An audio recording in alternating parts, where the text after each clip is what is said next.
अजय, अजय। ए काजल, का भइल? काहे रोवत तारू?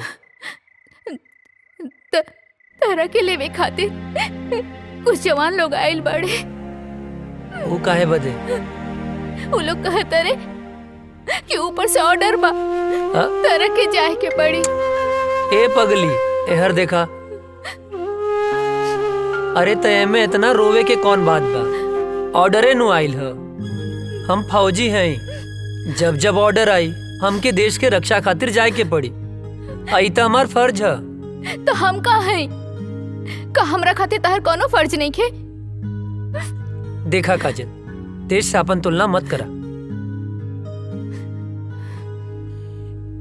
एक जवान के लिए पहला फर्ज होकर यह रहेला कि वो पहले अपने देश की रक्षा करे।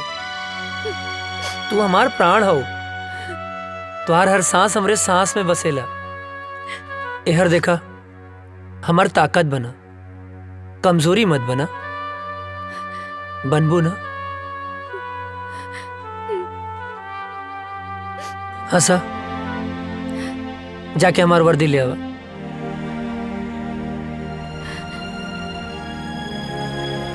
पगली कहीं के। हाँ मिश्रा। सॉरी अजय, हेडक्वार्टर से इमरजेंसी मैसेज आइल बा, आज ही निकले के बा। ठीक है। का ठीक बा? हाँ, का ठीक बा?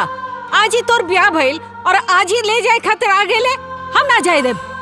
माई बात के समझल कर, इमरजेंसी मैसेज है। ना ना, हम ऐसा ना होके देब। अरे हमरा कटला से भी ना कटी। हाँ? बाबूजी समझावा माई के। आज हिंदुस्तान के तरह बेटा के जरूरत बा। समझाई ना बाबूजी? का समझाई? अजय के माई, जेकर बेटा फौज में होला ओकर माई बाप के करेजा पे पत्थर रखे के पड़ेला। हंस के विदा करा बेटा के, हंस के घर वापस आई। समझल कर माई। हम फौजी हैं। हर बात पे रोल धोल ठीक ना होला। चला विशाल। अजय,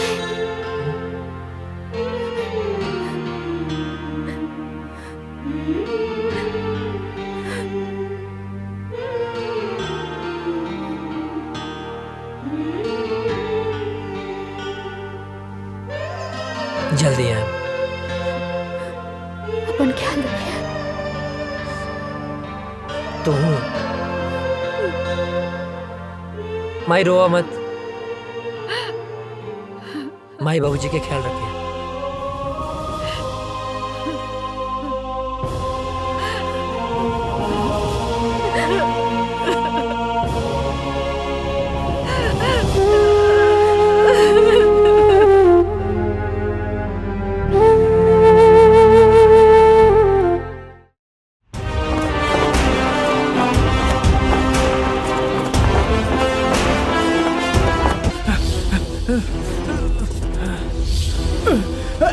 जल्दी भाग।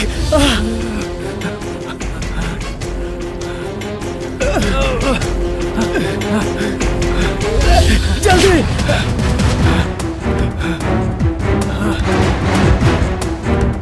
भाग, जल्दी भाग।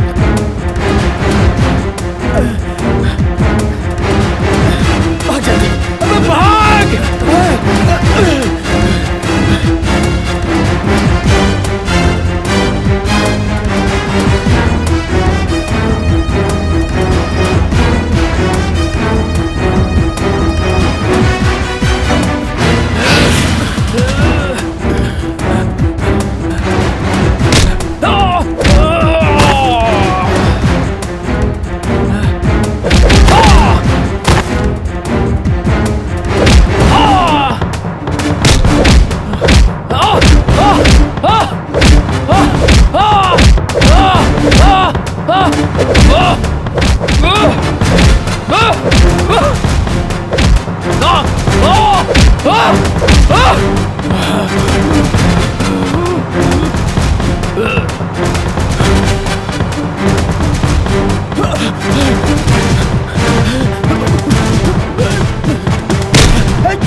मुझे छोड़ो।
क्या कर रहा है?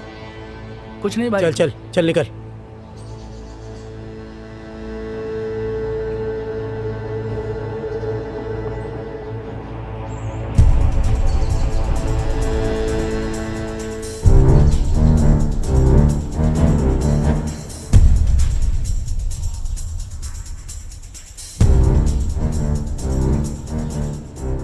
क्या हुआ भाईजान, मुझे यहाँ पे क्यों बुलाया? तू वहाँ क्या कर रहा था? अरे भाईजान मस्त छमिया थे, नज़ारे ले रहा था। तेरा दिमाग खराब हो गया क्या? गलती हो गई भाईजान, दोबारा ऐसा नहीं होगा। कौन थी वो लड़की? तू जानता है क्या उसे? तुझे पता है ना हम लोग यहाँ किस मकसद से आए हैं? अगर तूने कुछ गड़बड़ की ना तो हम लोग जिंदगी भर यही जेल में सड़ते रहेंगे, समझ गया ना? क्या तुझे पता है? क्या पता वो लड़की जासूस हो सकता है वो लड़की हमारे बारे में जानने के लिए तुमको पटा रही हो। आइंदा ऐसी चीजों से दूर रहो। मैं बार बार नहीं टोकने वाला, समझे? जी भाईजान। आइंदा ध्यान देना। सिर्फ वो लड़की नहीं, और भी लोग हो सकते हैं जिनकी नजर हमारे ऊपर ही हो। हमें यहाँ बच बचा के रहना है और अपने काम को अंजाम देना है। किसी को भी भनक भी नहीं लगनी चाहिए कि हम कौन हैं और यहाँ पर क्या कर रहे हैं। जी भाईजान, जी भाईजान। समझे क्या? जी भाईजान। जाओ तुरंत होटल के कमरे में, तुम बाहर मत निकलना।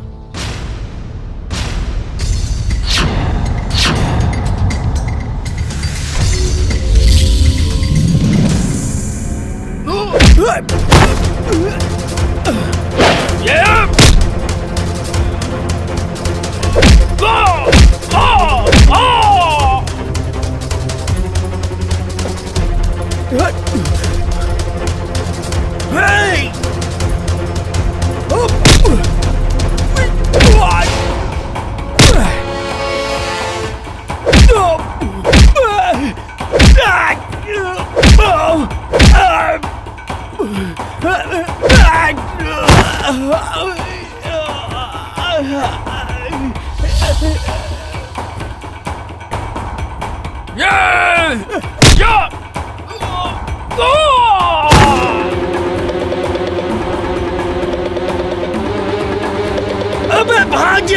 मेरी जान से।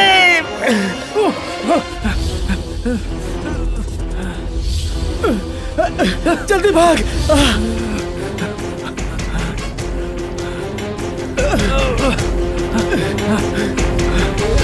जल्दी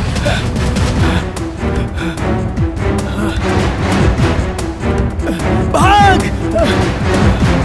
जल्दी भाग।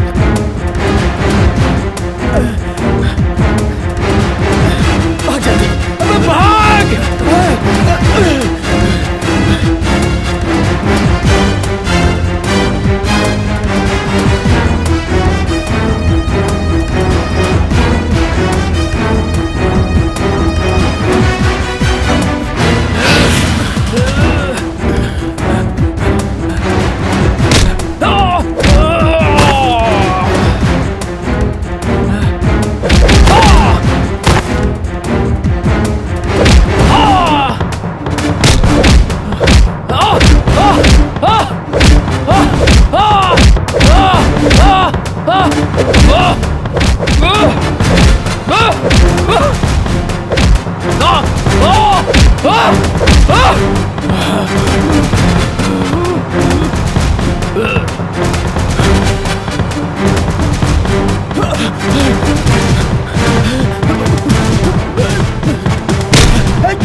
तू तू तू एजा?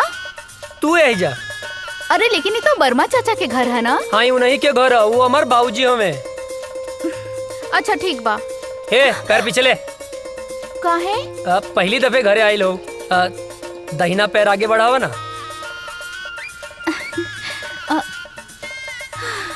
लेकिन अभी तक तो मिसेज अजय नहीं बनल। तब बन जाना, मना के कैले सा। हम तक कब से तैयार हैं। हमरा के इतना सस्ता में पटावल आसान नहीं खे। तो दहेज दे के ले आए, बाकी लायन जरूर। यही घर में गांठ बांध ला। अरे अजय बेटा के बाबूजी ये आपसे ना मिले आयल बाड़ी। अरे तू एजा का खड़ा बाड़ा? अंदर आवा बेटा। अरे काजल बेटी प्रणाम चाचा जी। खुश रहा खुश रहा। अरे भीतर आवा। ना ना ना, उ तो बाबूजी आपके घरे बोलौले रहले ना। अच्छा? तो बस टाइम पे आ जाई, उहे बतावे खातिर आयल रहनी। हाँ ठीक बा, आ जाए भब। चल तनी, प्रणाम। खुश रहा। अरे रुका बेटी। हाँ अरे बुड़बक्के बाड़े का? हाँ बाबूजी। का कहले? अरे ना बाबूजी। हाँ हाँ ठीक बा, जाओ काजल के घरे छोड़ के आवा जाओ। हाँ। चला। डरते तो हम अपने बाप से हैं। बाप ने परमिशन दे दिया तो क्या कहना। बैठा। चला। ये बच्चा मतीन कहाँ बैठल बाड़ू? जवान हो गई लू, जवान मतीन बैठा ना। ठीक से तो बैठल बानी। जवान हो गई लू, फीलिंग नहीं किया आवत का। ए तार ढेर ना होता का? लेके चले के बता, लेके चला ना तो हम जाता नहीं। ए देवता रिसिया मत यार, बैठा। हमार मतलब है कि ऐसे बैठा कि हमरो मजा आवे और गियर भी बदल जाए। ठीक बा, चला। Thank you.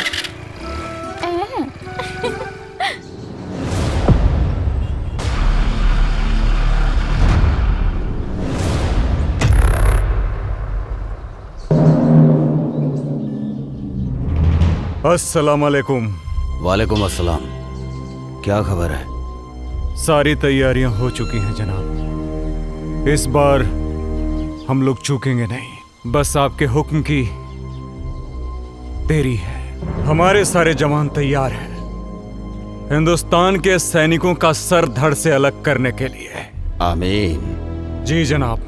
कोई गलती नहीं होनी चाहिए। जैसा आपका हुक्म, बस आपके हुक्म का इंतजार है हमें। ध्यान देना, इस बार मिशन में कोई खलल नहीं होनी चाहिए। जी जनाब। ऐसा कहर मचाओ कि हिंदुस्तानियों का रोम रोम कांप उठे। जी जनाब। धमाका ऐसा हो कि हिंदुस्तानियों की आने वाली 7 पीढ़ियां थर्रा उठें। उनकी हदें उनको याद दिलाओ। जी जनाब। और जाओ, मुनव्वर खान को भी ये इत्तला कर दो ताकि वो सारी तैयारियां शुरू कर सके। जाओ। जनाब, आपका हुक्म सर आंखों पे।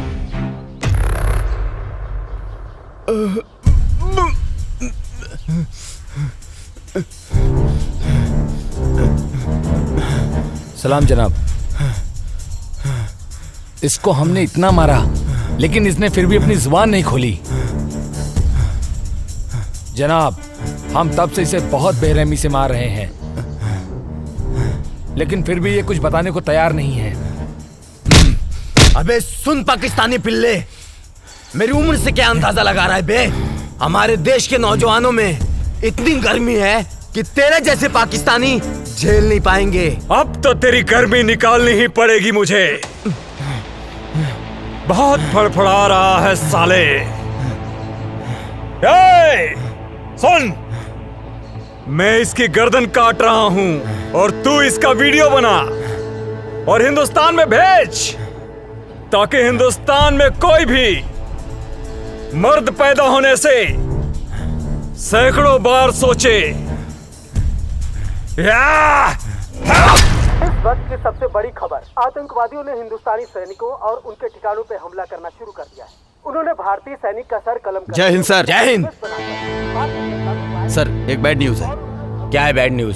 सर, अभी भी इंटेलिजेंस से खबर मिली है कि आतंकियों ने हमारे ठिकानों पर हमला करना शुरू कर दिया है। अच्छा, तुम लोग थोड़े होशियार रहो।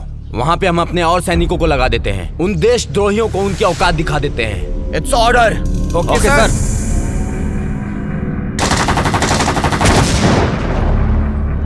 इस वक्त का सबसे ताजा खबर, आतंकवादियों ने हिंदुस्तानी सैनिकों और उनके ठिकानों पर हमला करना शुरू कर दिया है। उन्होंने एक भारतीय सैनिक का सर कलम करके उसका एमएमएस बनाकर भारतीय जनता में वायरल कर दिया है और उन्होंने धमकी दी है कि हर हिंदुस्तानी और हिंदुस्तानी सैनिक का यही हाल करेंगे जब तक उन्हें उनका पूरा हक नहीं मिल जाता।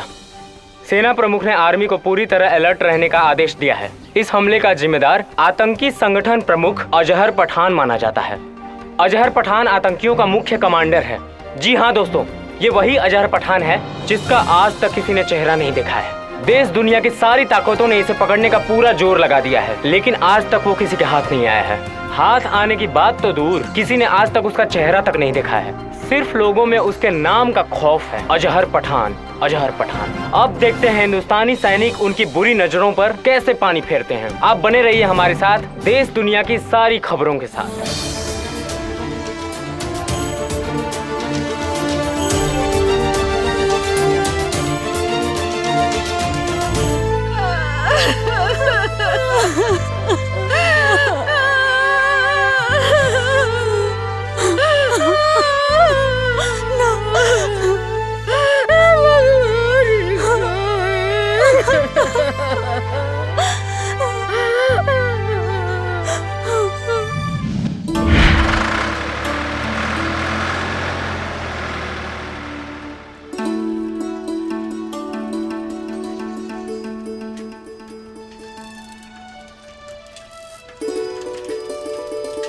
गुड मॉर्निंग भैया। Good morning. ये साइकिल किस लिए? आप आगे आगे दौड़ेंगे, हम पीछे पीछे फॉलो करेंगे। अच्छा, ये साइकिल दीजिए तो। पर साइकिल का है। अरे दीजिए। दीजिए।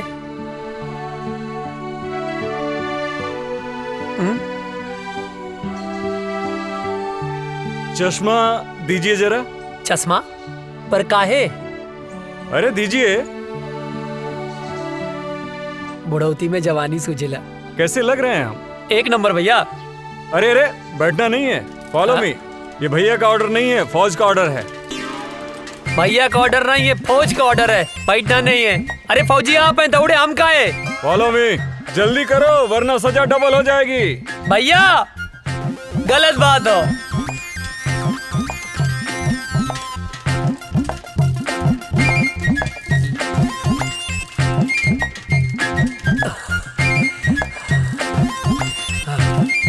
हम ना दौड़ब ना जा, आगे हम थक गए नहीं। दौड़ो उठ के। तू ही जा, हम ना जा। अरे उठ जा, क्या पता कब देश को तेरे जैसे जवान की जरूरत पड़ जाए। हमके देश के काम ना आवे क्यों, तू ही काम आवा। अरे पगले, शरीर में फुर्ती रहेगी, ताकत रहेगी तो कभी भी किसी भी समय किसी को भी झाड़ सकता है। गांव में हमसे केहू ना भिड़ेला, जे भिड़ेला पटक के चाप देला। हाँ। अच्छा ठीक है, उठ जा भाई, आओ बैठो। बेवकूफ कहीं का। लो चश्मा अपना दी, चल बैठ। हमार भैया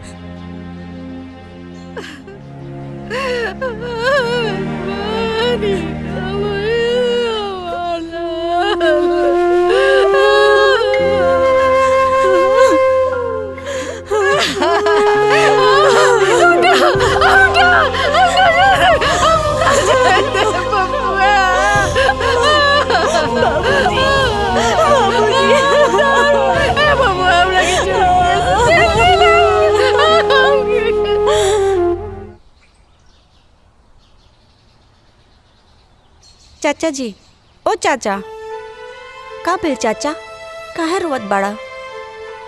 पापा की याद आवत बा का? हमहू रोवत रहनी, लेकिन दादाजी मना कैलन। कहले हाँ कि पापा देश के दुश्मन से लड़े गईल बाड़े। लेकिन चाचा गांव वाले कहले हाँ कि पापा लौट के कबो ना आई हैं। का ई बात सच है? ना मुन्ना, पापा जरूर आई हैं, जरूर आई हैं। चल बेटा। हे भगवान, हमरा विजय के काय उठा लेला, हमरा विजय का खेले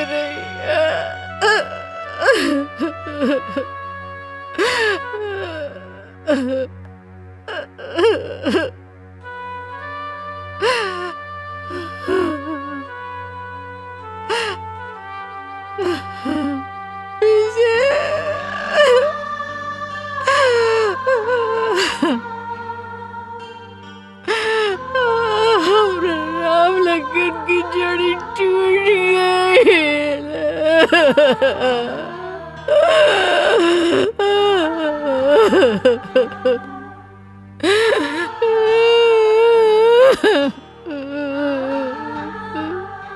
बेतरी नींद ना आवत रहे, तारा गोद में सो जाए। ये सब का हो गेल बबुआ, ये सब का हो गेल।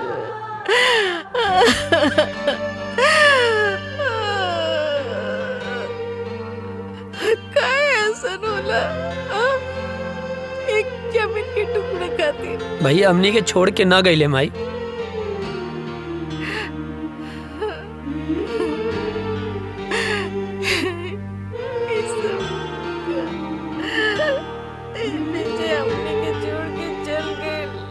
ना, ना माई, भैया हमनी के छोड़ के ना गईले, वो तो हमनी के दिल में बाड़े। हमरे तोहरे ये पूरा देश के जनता के दिल में बाड़े माई। शहीद के शहादत पर ना आंसू ना बहावल जाला, तू आंसू मत बहावा।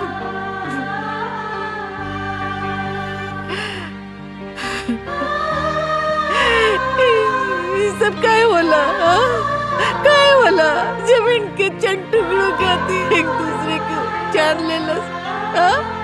काय पता ना, एक माई के कोकू कर देलस, अमर राम लगन की जोड़ी तोड़ देलस। पता ना माई, पता ना पड़ोसी मुल्क के हमनी के देश से कौन नाराजगी बा पता ना। बउआ हमरा के छोड़ के कहीं मत जाइए, हमरा के छोड़ के नहीं तो हम मर जाएंगे बउआ। ना जाए माई, हमरा के छोड़ के ना जाए, मत जाइए। कहीं ना जाए, कहीं ना जाए भाई, कहीं ना जाए।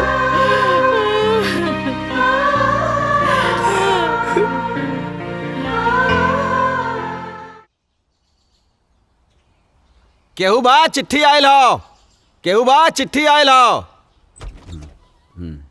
चिट्ठी आयल हो। हाँ आवतानी। हाय ली।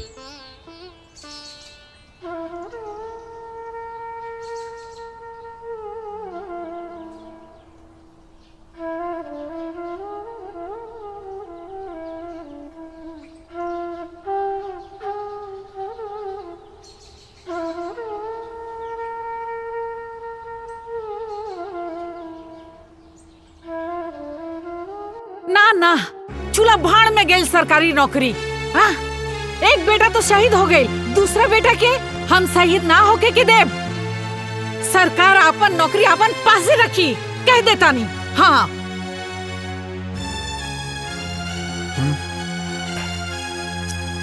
देखा बेटा, बात ऐसन बा कि विजय के शहीद होके के बाद भारत सरकार ओकरा जगह पे तोहके नौकरी देले बा। मगर हम नहीं के चाहत। हाँ, विजय शहीद हो गई, ओकर नौकरी अजय के मिलल। अगर अजय शहीद हो जाई तो हम का करब? हाँ? बोली। अजय के माई, तोहरा दूगो बेटा बा तब इतना सोच रहल बाड़ू। हाँ, अजय करी पूरा दुनिया माई बा, वो का सोचत हुई है? बोला, कहीं तहरा के भगवान 10 गो बेटा देले रहतन नु तो खुद हम भेज देती अपने भारत माता के रक्षा करे खातिर। बुझाइल? बात करा ताड़ू। माई बैठा। अरे बैठ। ए माई, बाबूजी ठीक कहा तारे। हमार मतलब है तू ठीक बोला तारो। तू केकर माई हवे बोल? बोले के पड़ी केकर माई है? तब बताओ ना केकर माई हवे। तोर माई है। आई धरती माई केकर माई हवे? हमरे नु ह। बाबूजी गलत कहाँ बोले?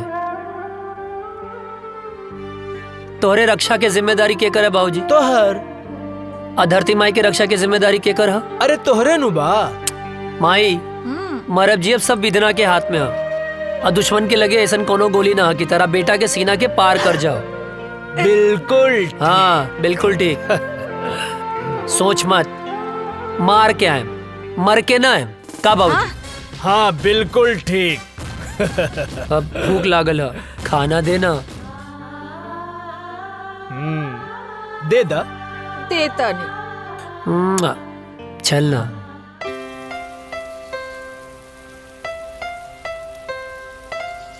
अजय, तोहार रेलवे में सिलेक्शन हो गई।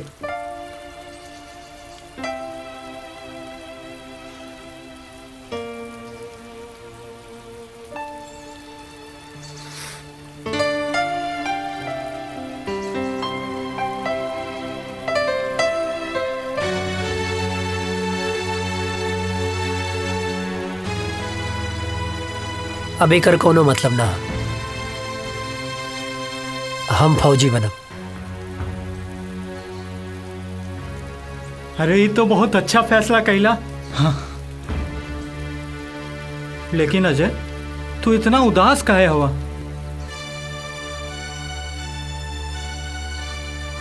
तोरा के विजय भैया के याद आवता ना? हाँ यार, बहुत याद आवता। अब ये उदासी के बोझा तू कब तक ढोईबा? देखा, जौन होके रहल तौन तो हो गए। शायद भगवान के यह मंजूर रहल। चाचा चाची भौजी भतीजा के समझावा, उनकर हिम्मत बना। अगर तू टूट जाइबा तो उन्हन के का होई? ठीक कहत वे यार। और वो काजल दिन रात तुरे याद में तड़पत बिया। तू तो फोन उठावे लेना। वो हमके अश्याम के फोन करेली बेर बेर।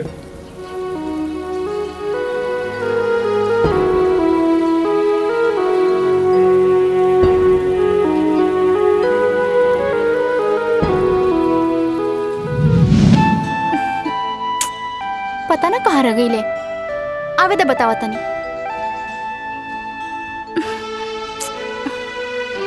काजल आ गई नहीं? आहा, बहुत बड़ एहसान कर दिया ला आके।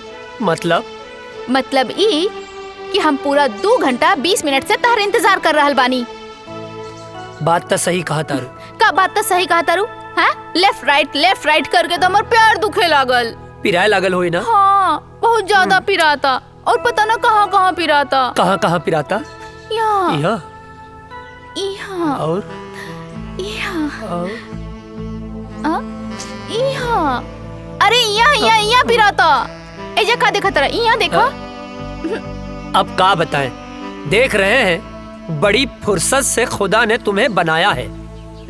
हाय, इतना हसीन मिट्टी कहाँ से लाया है? लाया नहीं है, मंच चॉकलेट खाया है। हमें भी खिलाओ ना। लखाना। अरे जा।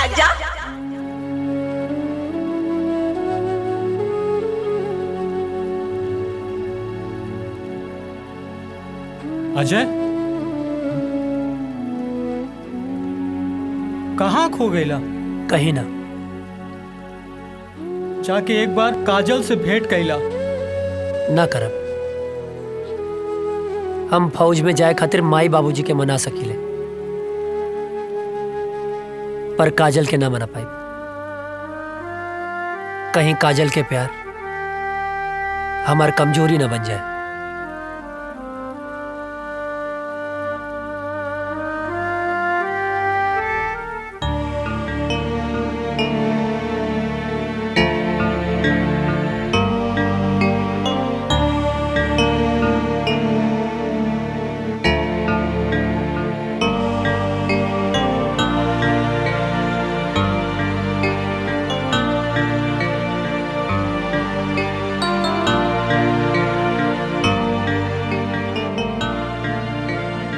बबुआ,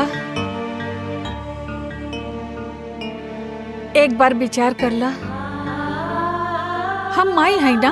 हाँ, हम अपन मन के ना समझा पाता नहीं। विजय के सदमा तो हम बर्दाश्त कर लेनी, लेकिन तो के कुछ हो जाए तो हम ना बर्दाश्त कर सकब। तो के तो खुश होके के चाहिए माई। हमके देश के सेवा करे के मौका मिलल बा। अब ऐसे ताक के ना हमके ब्लैकमेल मत करा।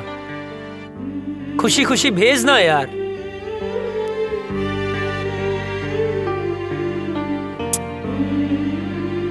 ठीक बा, तू जो भगवान तो रक्षा करे और हमारा आशीर्वाद हमेशा तोहर साथ रही। तोरा रक्षा करी, तोहर ढाल बन के खड़ा हो जाए। माई हमके कुछ ना हो। तो के कुछ हो जाए तो मर जाए। अरे हमके कुछ ना होई बाबा, यकीन करा। और जैसे तू माई बाड़ू वैसे धरती माई भी तो माई बाड़ी ना। हाँ, अब एकदम कुछ ना होई माई, हमके कुछ ना होई।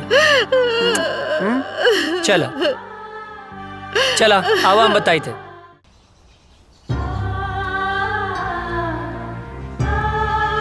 चला खुश रहीं बाबू।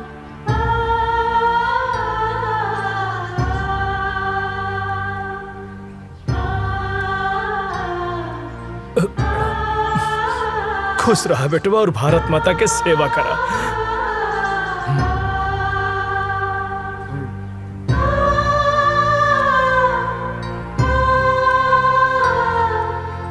माई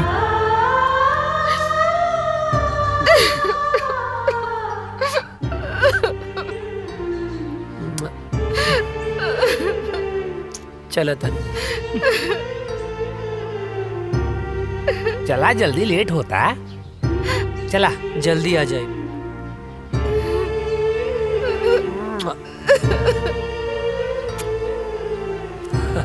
चला श्याम चला। चाचू जय हिंद। जय हिंद।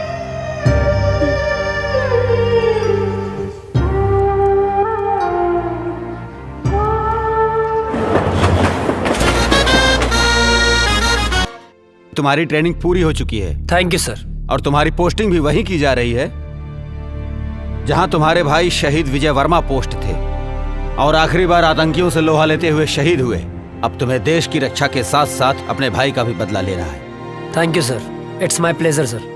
और मुझे पूरा यकीन है कि तुम भी पूरी जाबाजी और दिलेरी के साथ माँ भारती के दुश्मनों को उनकी औकात बताओगे सर। और हाँ, ड्यूटी ज्वाइन करने से पहले छुट्टी दी जाती है। जाओ अपनी फैमिली के साथ एंजॉय करो। Thank you sir, thank you so much सर। सर जय हिंद। प्रणाम बाबूजी। खुश रहा का हाल बा बेटा? बाबूजी ट्रेनिंग पूरा हो गई। तो बहुत बढ़िया बात। और खुशी के बात ही बा कि कुछ दिन खातिर हम घरे आवतानी। अरे ये तो बहुत ही खुशी के बात बा। माई कहाँ बाड़ी? कहीं गई बाड़ी। बाबूजी बोला ना। ना रह दा, आके बताएं। ठीक। जी बाबूजी प्रणाम। खुश रहा। अरे विजय के माई, विजय के माई। अरे जल्दी एक लोटा पानी लेके आवा, बहुत बड़ खुशखबरी बा। जल्दी आवा, जल्दी आवा।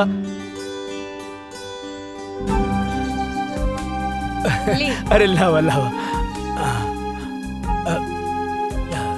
का खुशखबरी बाजी? अरे रुका भाई, तनी मीठ चाय पीले रहनी है। इला खुशखबरी ई बा, तू ना एहने देखा ना। बोली ना। हमारा अजय के ट्रेनिंग खत्म हो गई और काले वहाँ से आ रहल बा। ये तो बहुत ही अच्छा खबर बाजी। बानू अब तू जा, अब बढ़िया बढ़िया हमरा बेटा खातिर आज से बनावे के तैयारी कर दा खाए खातिर। जा तनी हमहू खाए। सुन लो देखा कितना खुश हो गई।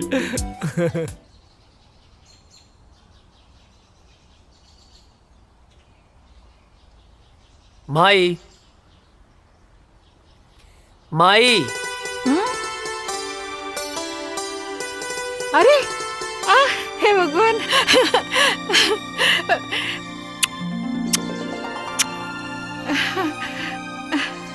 अरे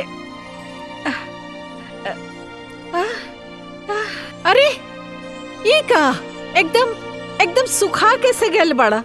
वहाँ कोनो प्रॉब्लम रहेगा? हाँ माई, बहुत बड़ प्रॉब्लम रहे। का? जॉन पराठवा तू हमरा खातिर भेजत रहलू ना, वो हमार दुष्ट सूबेदार रस्तवे में खा लेत रहे। हट बदमाश। अरे हमार शेर बेटा आ गई। वाह। अरे अजय के माई, खुश रहा खुश रहा। हाँ बेटा हमार शेर आ गई। अजय के माई। हाँ जी। चीता के जाने लू? वो का होला? वो होला सबसे दूबर। हाँ? बाकी एक बात सुन ला, सबसे आगे उहे रहेला, जैसे कि हमार बेटा। चाचा हमारा खातिर कर ले लह। तोहरे लिए। श्याम। हाँ दे। इला। अरे भाई हम पाकिस्तानी ना ही, सब पाकिस्तानी लोग का दाय करिए कर हा। पप्पी। अभी ना इधर। यार भी। हाय शाबाश। इले। कितना सा? तहु तो इतना सा बाड़े। जब बड़ हो जाइबे ऐसन वर्दी पा जाई त तोहरो के बड़गन मिल जाई। का बाबूजी? एकदम बिल्कुल ठीक। जा खेला। जब बना गाँव के शेर तू। और बाबूजी आप ठीक बानी ना?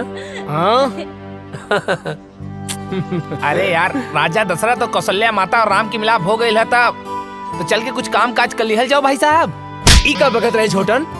हाँ चाचा कुछ काम है ना, जो यार अजय अरे आँख काहे मारत अरे रहा? चाची कुछ जरूरी पर आज कौन काम है? हाँ मैं इधर आता नहीं, हमारा कैसा मालूम बा कि तू इधर आता रहा, तोरा कैसा मालूम बा? हाँ का मत ढेर बोला मत। हम कहते नहीं, चला चला चला, रुक जा। अरे भाई चला, ड्रेस अरे चेंज, ड्रेस चेंज तक कर अरे लेते आवा हैं। ना। अरे चाचा जी अरे रे रे पता ना कौन काम रहे रे? कौन काम?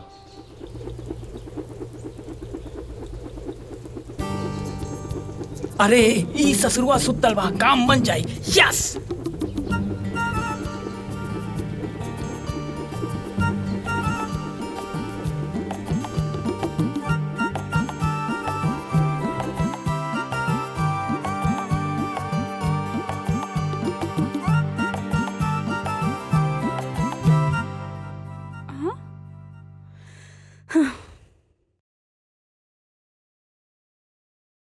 हे भगवान, कितना अच्छा सा झाड़ू लगावत हनी, फिर भी पता नहीं कहाँ से कागज आ जाता। हवा भी तो ना चलता।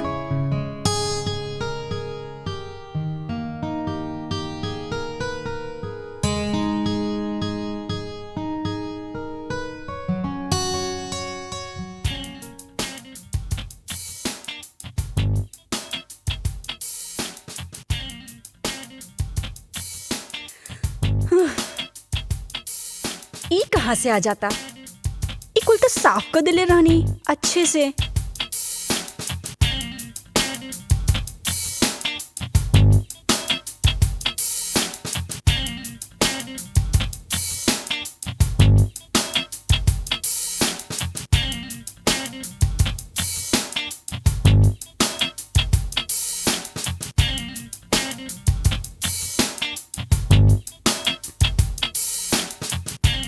अरे रे रे रे रे रे, हम बानी हम। तू काहे हमारे घर में चोर खाने घुस गइल बाड़ा? चोरी से? अरे हम तो सीना जोरी से आयल बानी हो, तो हाल बाबूजी से हाथ मांगे आयल बानी। अच्छा त ई कूड़ा काहे फैलावतड़ा? तू समझल करा। धत, तू बड़ा ऊ बड़ा। लागत हमार जादू तोरा पे चल गइल बा हो। जब ऐसे पीछे पड़बर राजा, तब जादू चलिए जाई। हमके यही दिन के बहुत दिन से इंतजार रहल। अरे कविता कहाँ मारू? अरे जल्दी से एक गिलास पानी तो लेके आवा बेटा। बोल ना। अरे अच्छा यार छूट जाते हैं। कहाँ? हाँ ठीक बाटी हम गमला में छूट जाए। हाँ। अरे कविता कहाँ बाड़ू? अरे हम काहे छुपे? अरे हम तो तोहर बाबूजी से तोहर हाथ ना मांगे आयल बानी। धीरे धीरे बाबूजी जाग गई बड़े। अच्छा एक तरह हाथ मंगवा ना, तब बाबूजी हम दोनों जाने के काटती हैं। अरे बिटिया का करे तारू, जल्दी ले आओ पानी। तू चिंता ना करा, हम तो बाबूजी के समझा ना ले। हाँ अच्छा बाबूजी के समझा ले बा। अरे बात के समझो। एगो आदमी ना घर में घुस आइल रहे और बाबूजी ओकरा के ना मार मार के आज वो टूटल टांग लेके बाजारे में भीख मांगता। का बात करा तू? हाँ। टूटल टांग? अरे हम भीख ना मांगा। सुना हमके कहीं छुपा देना। कहीं छुपा दे। हे भगवान बचा लिया हमको, कुछ नहीं करा हम। हे भगवान। अरे बेटा कविता कहाँ रह गइलू? इली बाबूजी आगे नहीं। का बिटिया काहे इतना देर लगा देलू पानी लावे में? अरे बाबूजी गिलास धोवत रहनी है। अरे बाप रे, इतना सुंदर लड़की के ऐसा राक्षस ऐसा बाप। हे भगवान बचा लिया। अरे हम 100 किलो के लड्डू चढ़ा दे, प्लीज हमके बचा लिया। हमारे हाथ पैर टूटे वाला बा। हम भगवान हम कबो पीछा नहीं करब। भगवान बचा ला। हम जिंदा हमके बचा ला भगवान बचा ला।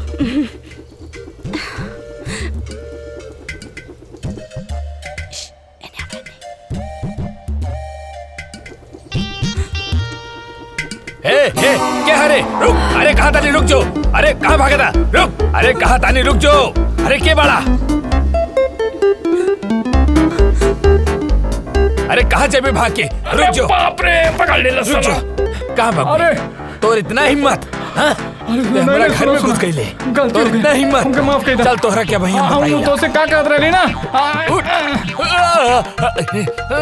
हमके दांते कटलस। हे भगवान, कल्याण के रक्षा करी हो, आपका करी। रुका, कहाँ भाग के जाइबा तू? रुक जो, हम तोरा के छोड़म ना।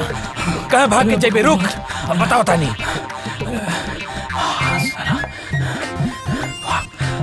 भाग भाग जल्दी भाग।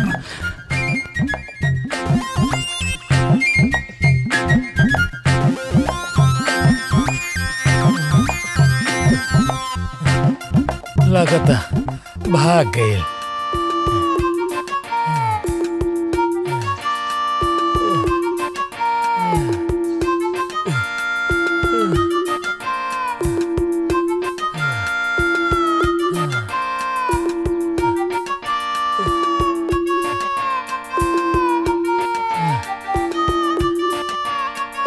लगता भाग गए।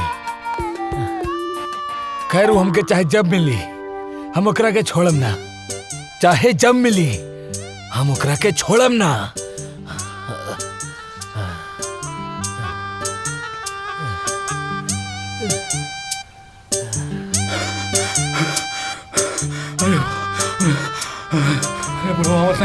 अरे अरे रुक बे। कहाँ थे बे तुम? तुम्हारे चक्कर में हम सारा गांव घूम लिए बे। अरे राम, कहानी बाद में बताए, पहले घर चलो। पहले बताओ कहाँ थे बे, नहीं तो चढ़ा देंगे। अरे यार चला ना यार। चवन्नी मुस्की। अरे यार चल ना यार।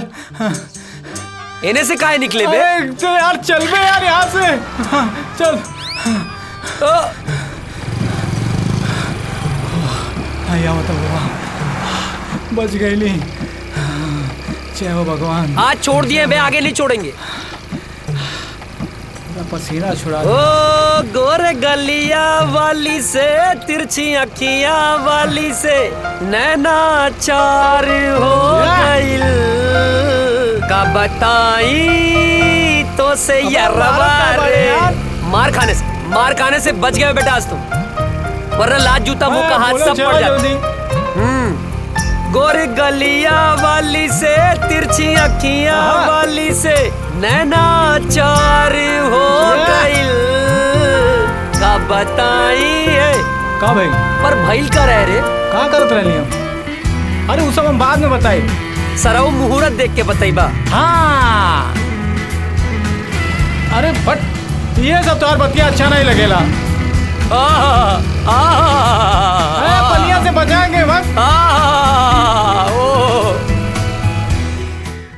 का बताई तो से यरवा रे, हमरा प्यार हो गए। तो बताओ ना, मारत काहे बाड़े? चुप कर, खाना खाइबे?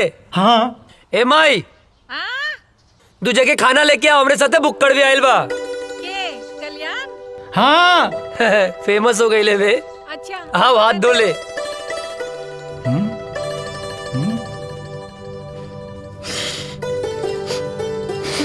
ए, हाँ, जाके हाथ धो। अरे हमार हाथ तो साफ बा। साफ बा? सलून के पानी कितना दिन में बदले ले? जबले कीड़ा ना पड़ेला। अबे गंदा हो रहा। जाके हाथ धो। जाता ही। एक बार कुकुर के पूंछ सीधा हो सकेले, बाकी तू ना। इला चाची गोड़ लगातानी। चेत रहा, बैठा। खा।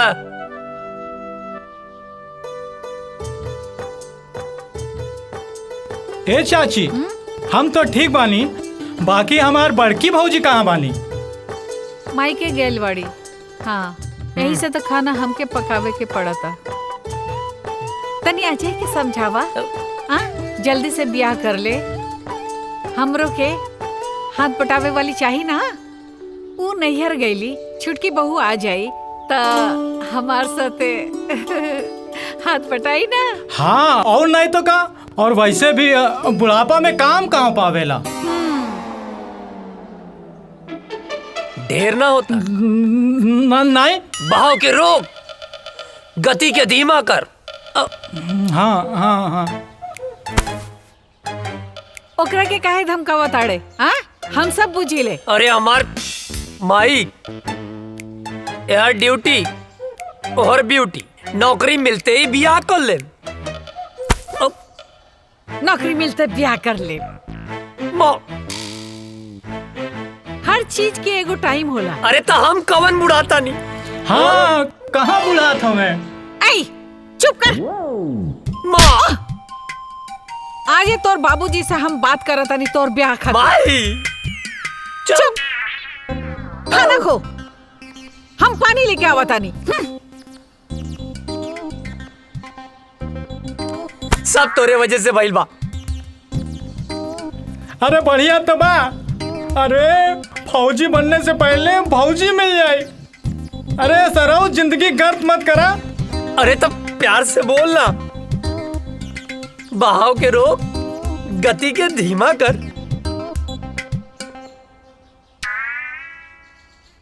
अरे यार तुहार तो ब्याह हो जाए, हम तो साला छलवे बजाते रह जाए। सुन, तू चिंता मत कर। तू जिंदगी भर अस्तूरा न चले बे।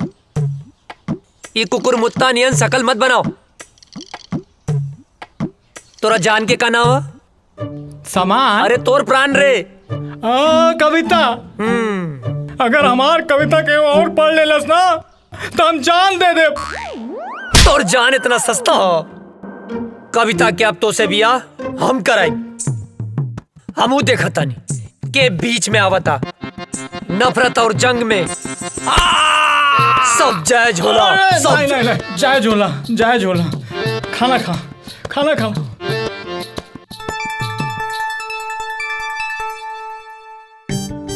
तू चिंता मत करिए। हाँ नहीं करम, हम एकदम चिंता नहीं करम। माई, अरे पानी देना यार। सुना बिटिया, हाँ बाबूजी। हम जाता नहीं कुछ काम से। हाँ। हाँ थोड़ा ध्यान रखिए। हाँ ठीक बा बाबूजी।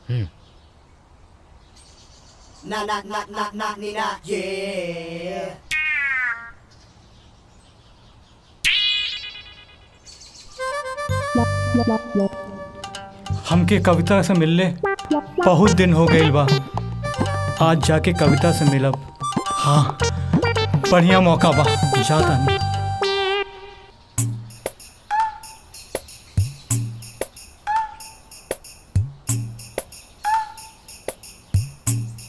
तू इतना दिन बाद? कविता ये बात सही बा, हम तोहार बाबूजी से डराइला, लेकिन यो बात सच बा कि हम तोहरे बिना जी ना सकेंगे। आज हम एगो फैसला कर ले बानी कि हम जियब चाहे मरब, लेकिन ब्याह तोहरे संगे करब।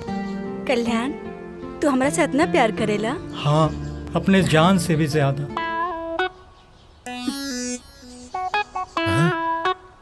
तोहरा के जान ही देवे के पड़ी।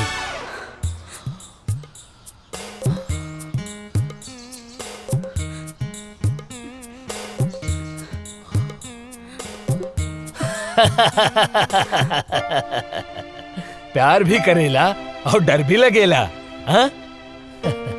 हम दरअसल देखे के चाहत रानी कि तू हमरा बिटिया के सच्चा प्यार करेला कि नहीं। काहे से कि जे सच्चा प्यार करेला ना ओकरा में हिम्मत अपने आप आ जाला। और आज हम बहुत खुश बानी कि तू सच्चा प्यार करेला और हिम्मत दिखौला।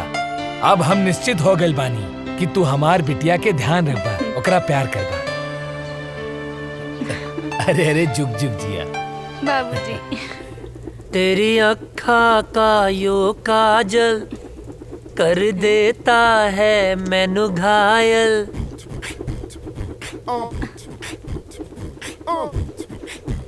कहा रे हेने आओ।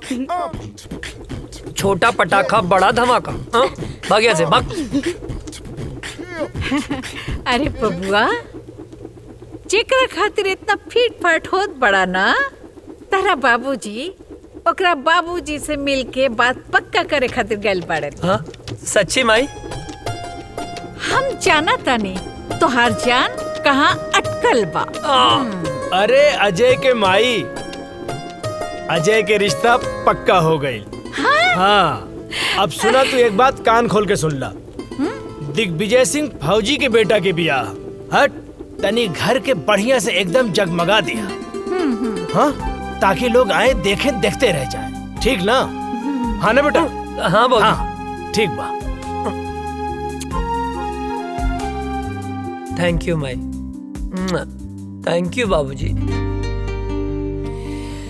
तेरी आँखा का यो काजल कर देता है मैनू पागल, नर नर नर नर नर।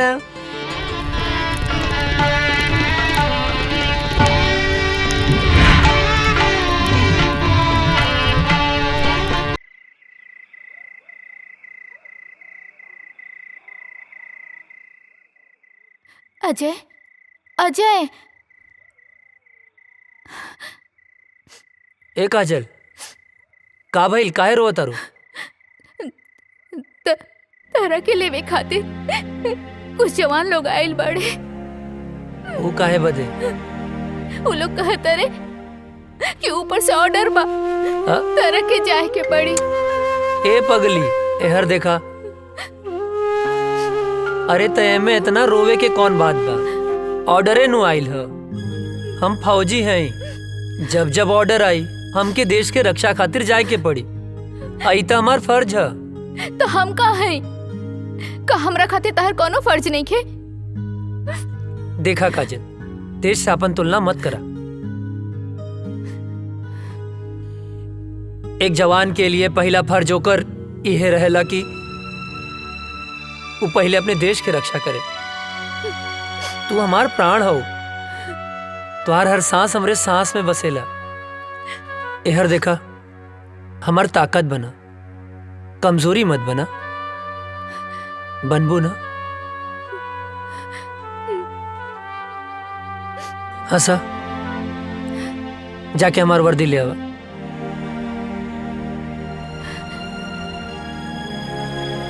पगली कहीं के।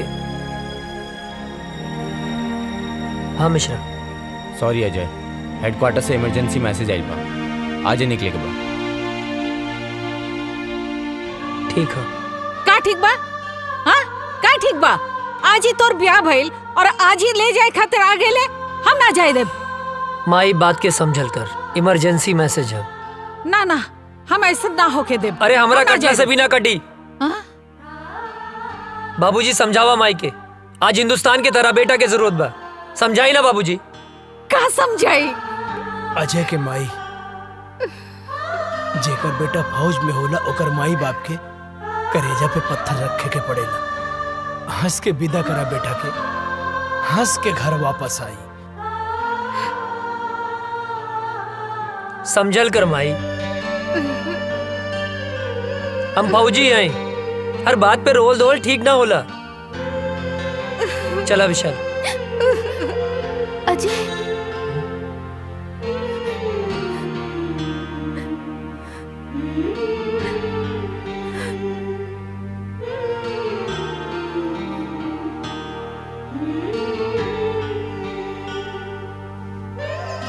जल्दी आए।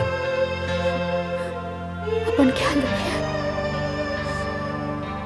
तो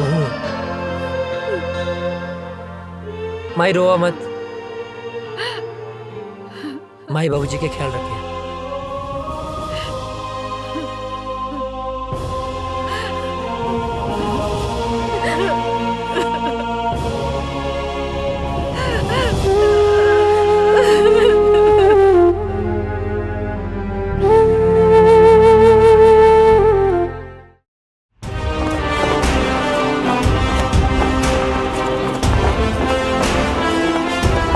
गांव का सफर कैसा रहा अजय? बहुत अच्छा सर।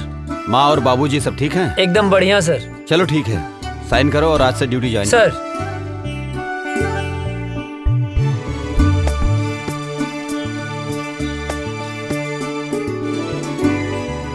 जय हिंद।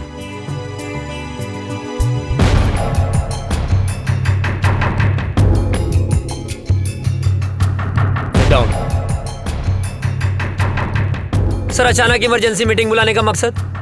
अभी अभी गुप्त सूत्रों से पता चला है कि ये पाकिस्तानी आतंकवादी हमारे देश के खिलाफ साजिश कर रहे हैं। सर, वो घुस चुके हैं तो पकड़े भी जाएंगे सर।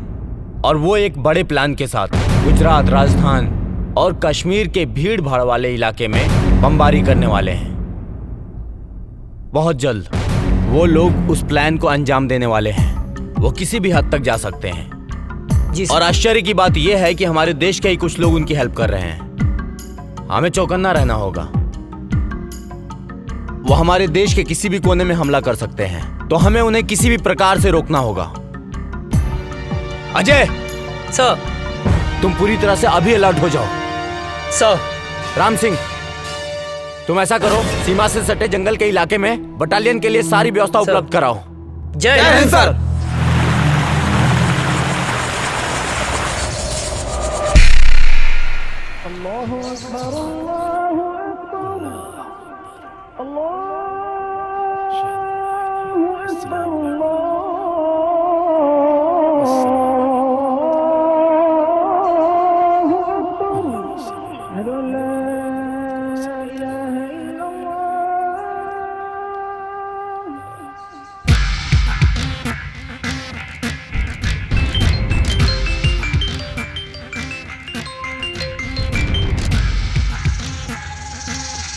जी बॉस, हुक्म कीजिए। धारा 370 खत्म होने से हमारे सिपाहियों के इरादे कमजोर तो नहीं हो रहे हैं? नहीं बॉस, हमारे इरादे तो और भी पुख्ता हो गए हैं। वाह।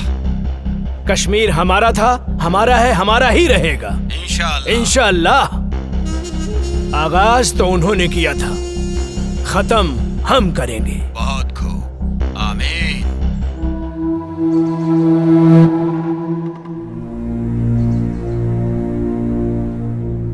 अस्सलामुअलैकुम भाईजान। वालेकुम अस्सलाम। हैदर कहाँ है? आ रहा है। सलाम वालेकुम भाईजान। वालेकुम अस्सलाम। हैदर। हाँ भाईजान। क्या हाल समाचार है? आर्मी में एक नया नौजवान ऑफिसर आया है, अजय वर्मा। ये वही विजय वर्मा का छोटा भाई है। विजय वर्मा भी आया था हमारे मंसूबे पर पानी फेरने के लिए। उसको तो हमने जहन्नुम में पहुंचा दिया। लग रहा है इसको भी इसके भाई के पास पहुंचाना पड़ेगा। अरे हम लोगों का तो बस एक ही मिशन है, कश्मीर की आजादी और पूरे हिंदुस्तान की बर्बादी। और इन हिंदुस्तानियों को हमारी ताकत का एहसास होना चाहिए।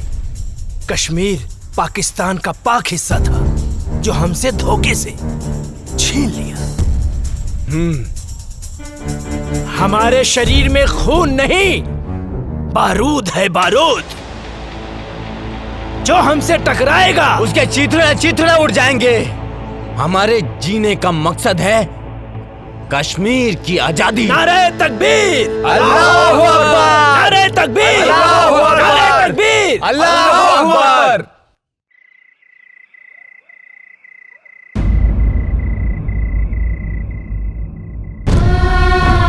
हे भगवान, हमारा सुहाग जहाँ भी होगे सही सलामत होगे।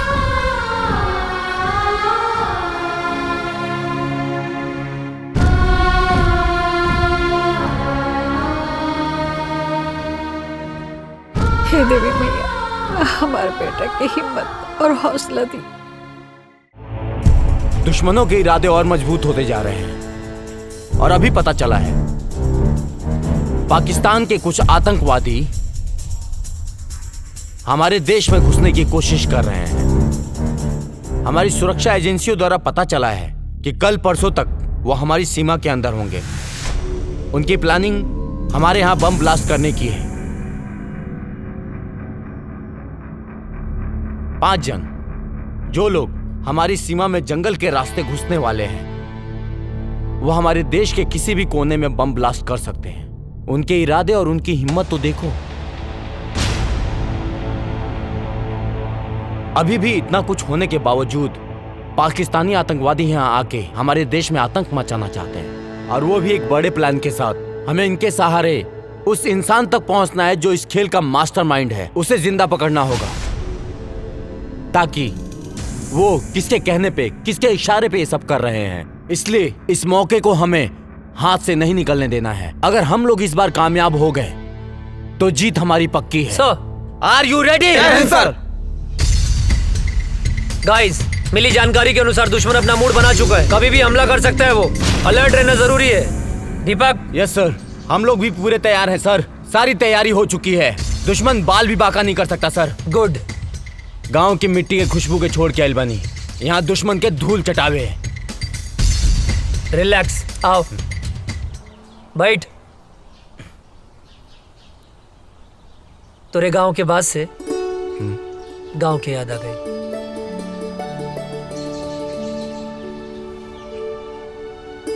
भाभी के फोटो है का?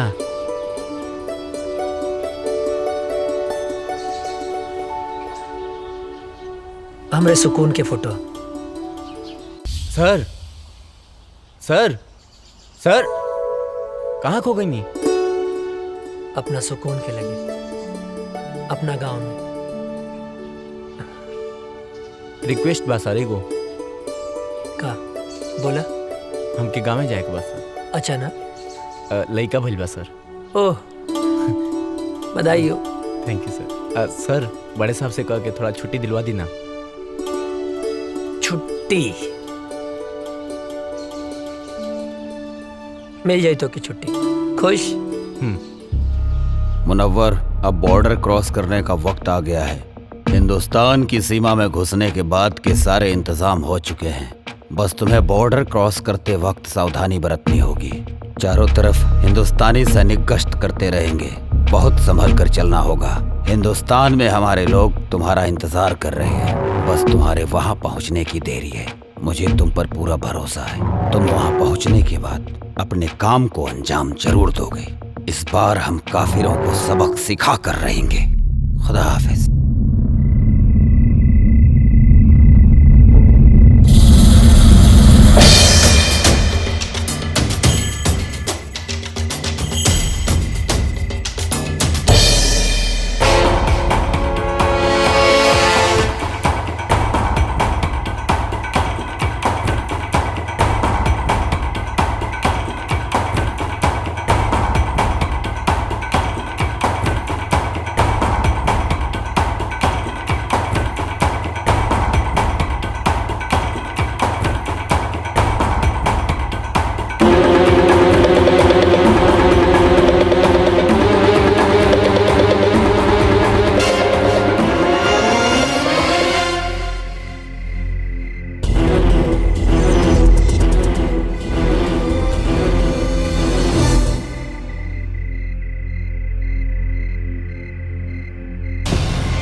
चलो आओ, आ जाओ।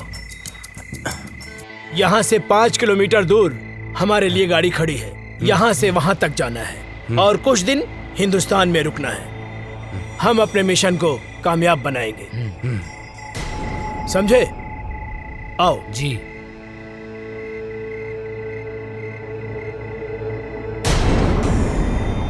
इस तरफ से आ जाओ।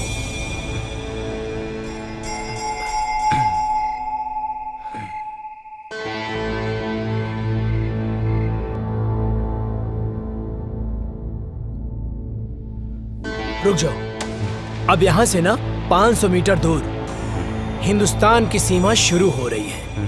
हमारी सीमा यहीं खत्म होती है और वहां पे हमारे लोग हैं। वहां जाने के बाद हम अपने लोगों के साथ मिल जाएंगे। आप लोगों को संभल कर चलना है, धीरे से, ठीक है?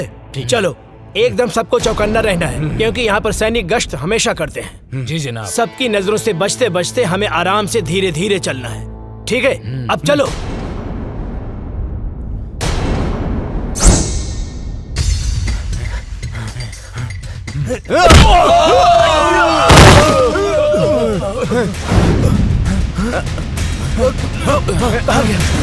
किधर गया? किधर गया? कौन है? कहाँ गया? किधर गया? चलो। जी जनाब।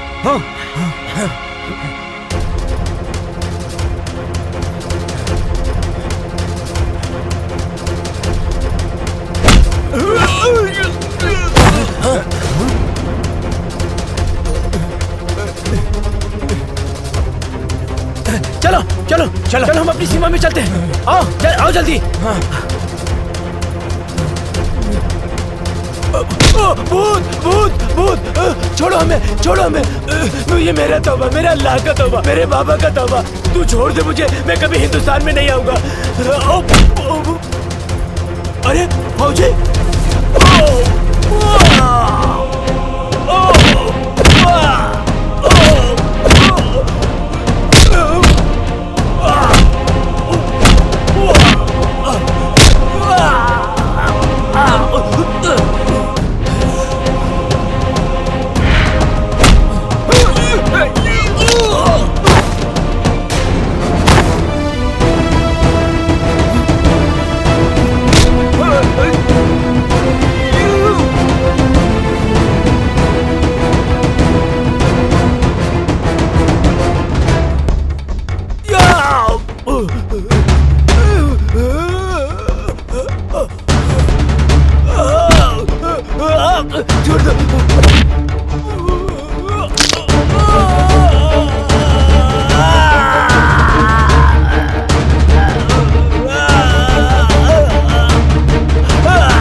हिंदुस्तान जिंदाबाद बोल।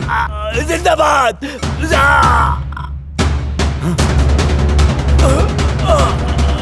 ना तुम लोगों का ईमान है, ना तुम लोगों का धर्म।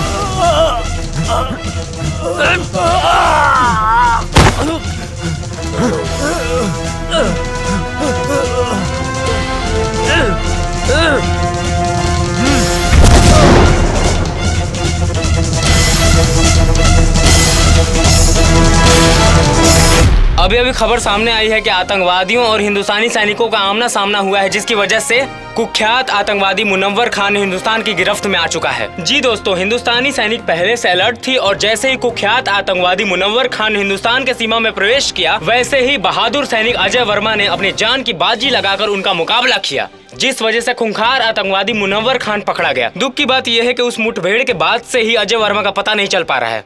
खूंखार आतंकवादी मुनव्वर खान से पूछताछ जारी है और अभी भी लापता अजय वर्मा को ढूंढने का प्रयास किया जा रहा है।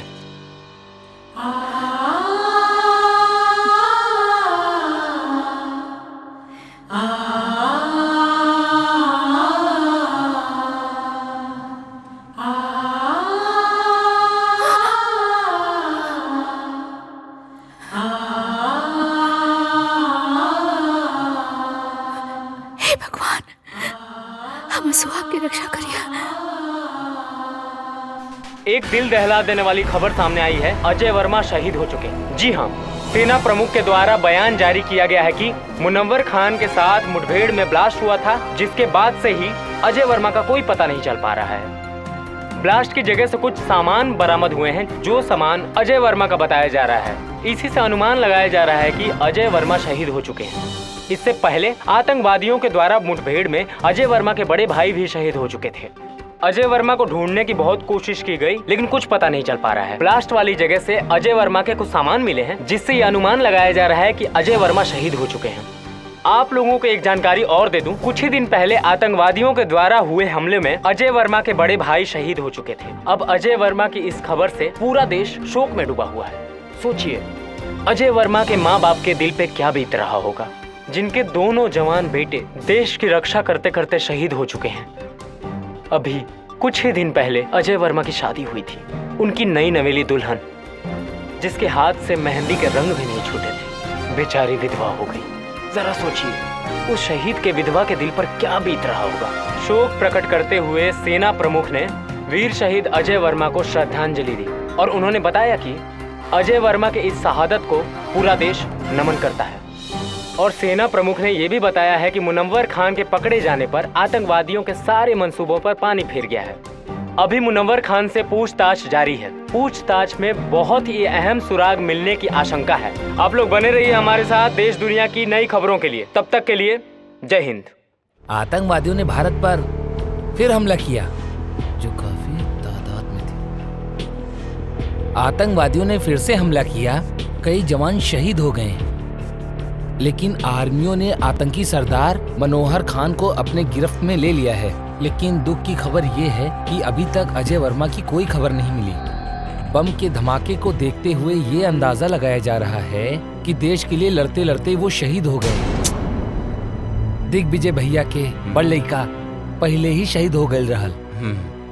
अजय ही रहल परिवार के आधार, वो शहीद हो गई। अब उनके परिवार पे का बीती। दिग्विजय भैया के दिल पे पहाड़ टूट गई। मिल गई शांति, मिल गई शांति ना।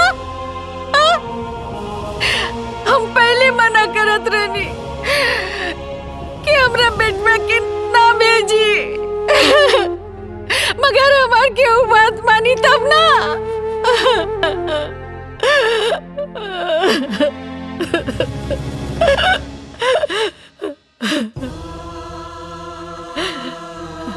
भाई हमारे बेटा के लाश खेता दिखा दो।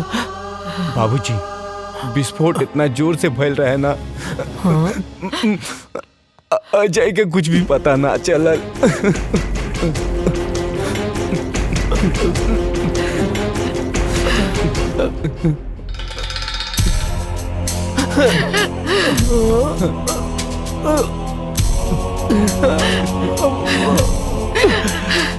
मिल गई शांति, मिल गई ना। हमार बंस के आखिरी दिया बुझ गई। माई का भइल? इतना काहे रोता रू? और ये फोटो पर माला? हाँ बहू, हमार बेटा अजय देश के खातिर शहीद हो गए। ना बाबूजी ना, ये का कहा तनी आप?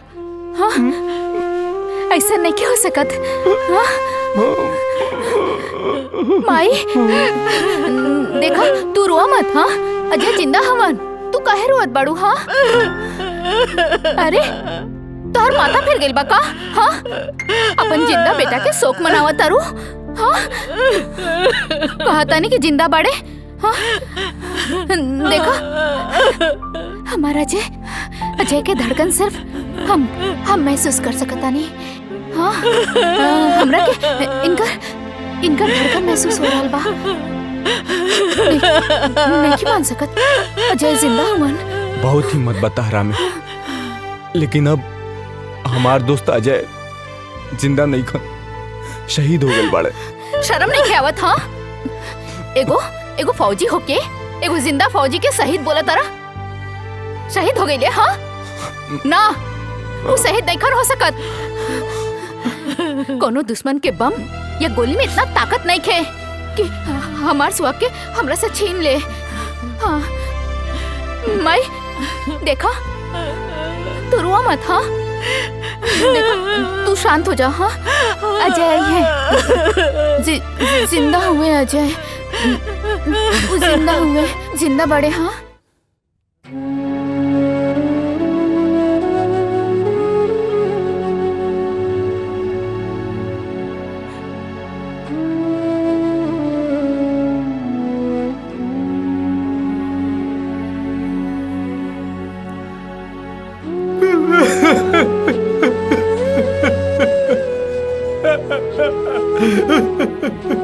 अजय भैया आतंकवादी हमला में शहीद हो गए। कल्याण मत रो, काहे कि ये भगवान के मंजूर रहे। भगवान इतना निर्दय कैसे हो सकेले? चाची रो रो के पागल हो रहे मालिक। और काजल मौजी के तुम बताए नहीं भाई कि उनके सुहाग उजड़ गई। भगवान इतना निर्दयी कैसे हो सकेले? कैसे हो सकेले? अरे श्याम क्या करता ना? श्याम, अरे अंधेरा में कौन पढ़ाई करता ना बेटा? ए श्याम, अरे मचिसिया बहना काजनी कहाँ धैले बा?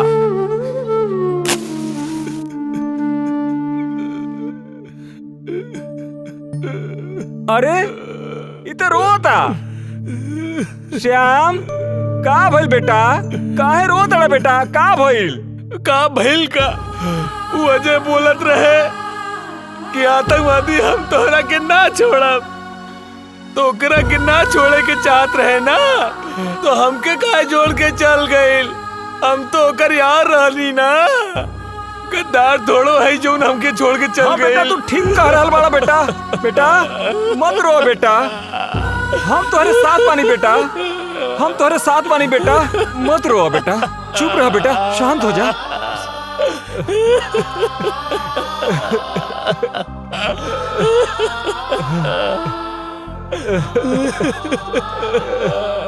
चुप हो जा बेटा, चुप हो जा बेटा, बेटा चुप हो जा बेटा, चुप रहा बेटा, चुप हो जा बेटा।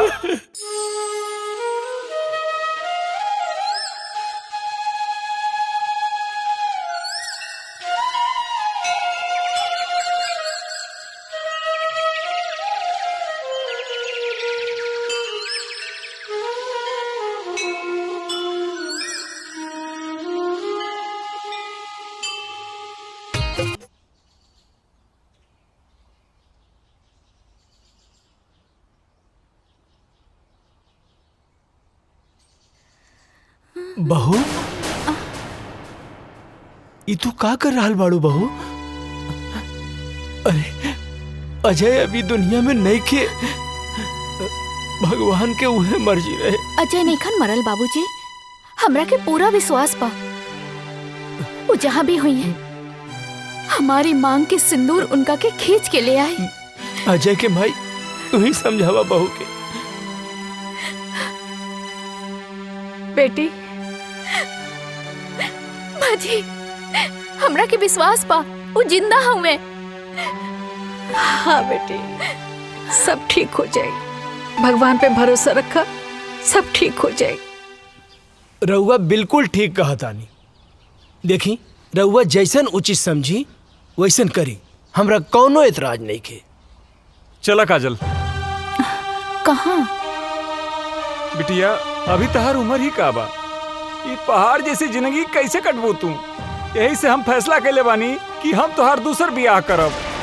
सुना बहू, बाबूजी के कहल तू मान ला, अभी तो बहुत जिंदगी पड़ल बा। आखिर बहू अकेले तू कब तक रहबू, कब तक? का बाबूजी बोझ लगता नहीं का बात कर रहल बारू बेटी? अरे बेटी तू हमार बात समझे के कोशिश करा। एक तो धन भाग हमार की तू हमरे घर में बहू बन के आयलू। हम कोनो आँख के काजल ना है कि आंसू के साथ बह जाई। अजय के नाम में हम अपन रूह, धड़कन सब कुछ कर देले बानी। हम अपन अंतिम सांस ले उनका इंतजार करब। हमार बात समझे की कोशिश करा।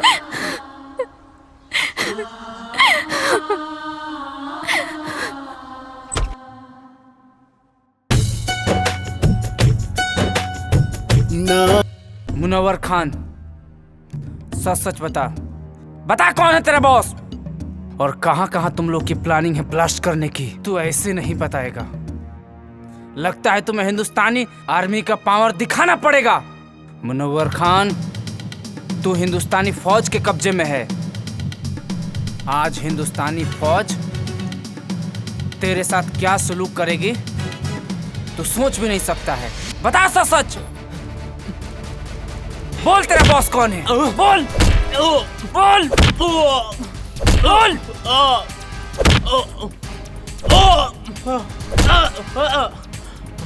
बोल कौन है बॉस तेरा? ए फौजी, तू ना चाहे मेरी जान ले लेगा ना तो भी नहीं बता सकता मैं, समझा? मैं कुछ नहीं बता सकता, मैं मर जाऊंगा लेकिन नहीं बता सकता, समझा?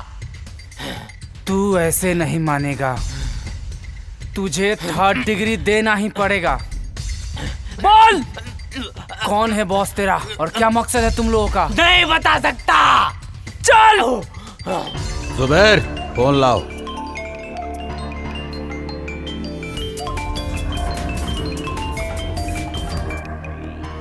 अजहर। जी जनाब। उन्होंने मुनव्वर खान को गिरफ्तार करके हमारे लोगों में और उबाल भर दिया है। जी जनाब। अब हम उन्हें उनकी औकात दिखा कर रहेंगे। उन्हें एक पल भी नहीं बख्श सकते हम। अब हमें खौलते हुए खून से नहीं, ठंडे दिमाग से काम लेना होगा। अजय वर्मा और उसका भाई हमारे ही किए हुए हमले में शहीद हुए थे। जी जनाब। दोनों भाई हिंदुस्तान और हिंदुस्तानी मीडिया के लिए हीरो हैं। अब हमें लोगों के इस इमोशन को अपना हथियार बनाकर मुनव्वर खान को छुड़ाना पड़ेगा। जी जनाब। हम उसकी माँ को किडनैप करके पाकिस्तान लाएंगे और फिर हिंदुस्तान की फौज और सरकार को जी जनाब अपनी इज्जत बचाने के लिए मुनव्वर खान को छोड़ना ही पड़ेगा, नहीं तो लोग सड़कों पर आ जाएंगे। सलाम अलैकुम।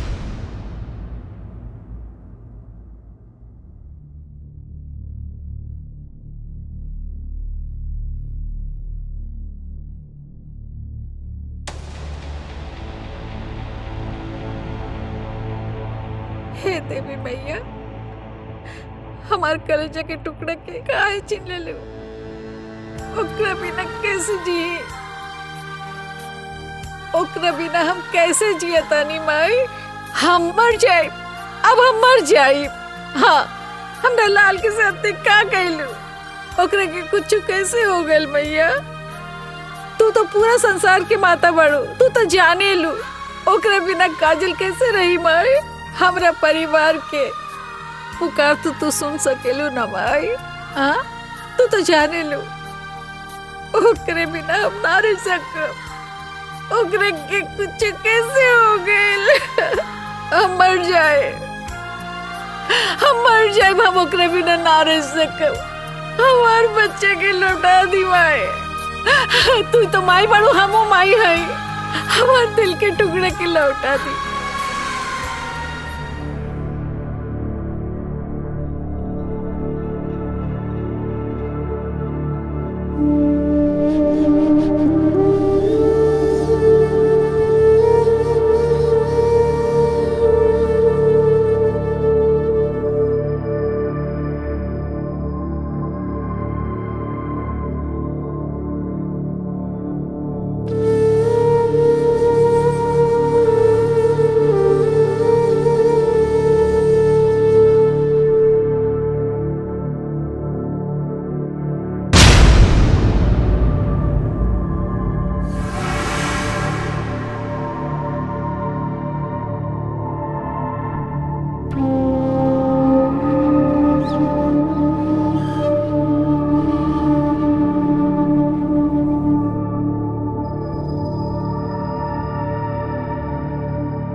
कौन जगह? पाकिस्तान है।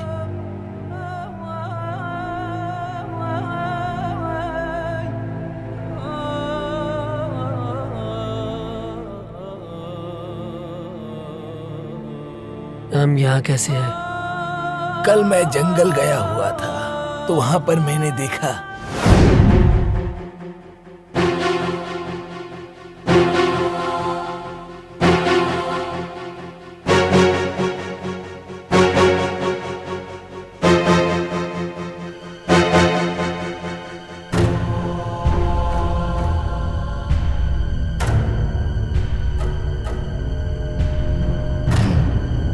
ये कौन है?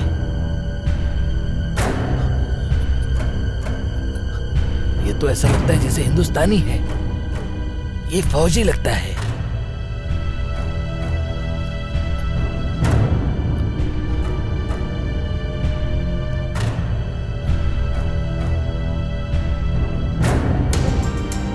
इसे हमें बचाना होगा। अगर किसी ने देख लिया तो प्रॉब्लम हो जाएगी। वैसे भी हिंदुस्तान पाकिस्तान एक ही तो था। कुछ लोगों ने इसको बांट दिया। या अल्लाह। 6 महीना बाद भी हमके होश आ गए। अबले हम जिंदा हैं। जरूर कोनो खास मकसद है। हमरे वतन के साथ साथ हमार माई और काजल भी हमारे इंतजार करत हुई हैं। हमके जल्द से जल्द अपने वतन लौटे के पड़ी।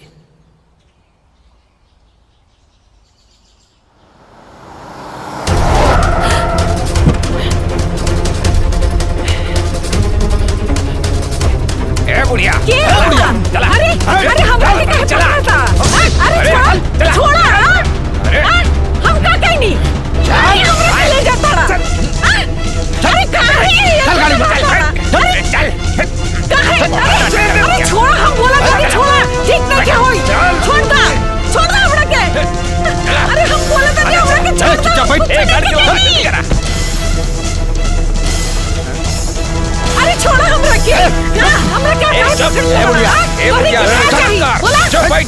के हो? अरे क्या है? बता रहे हमरा के छोड़ा। अरे चुप कर। बेहोश करेगा। अरे क्या करेगा? चुप कर।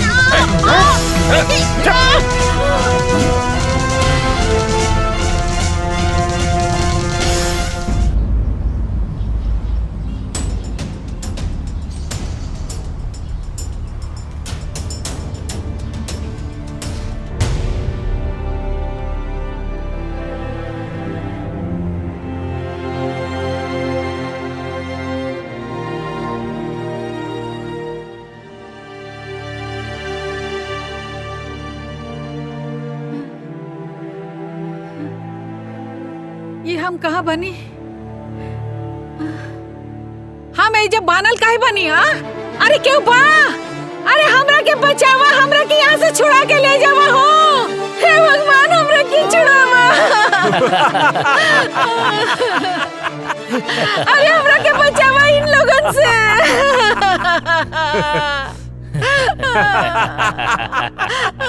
क्या बड़ा तू लोग? काहे क्या हमरा के यहाँ ले आल बड़ा? का कहने वाली तोरी के? चुप बुढ़िया। बताता हूँ कि तुझे क्यों लाया हूँ यहाँ। तुम्हारे दोनों बेटों को अपने आदमियों से मरवाया था मैंने।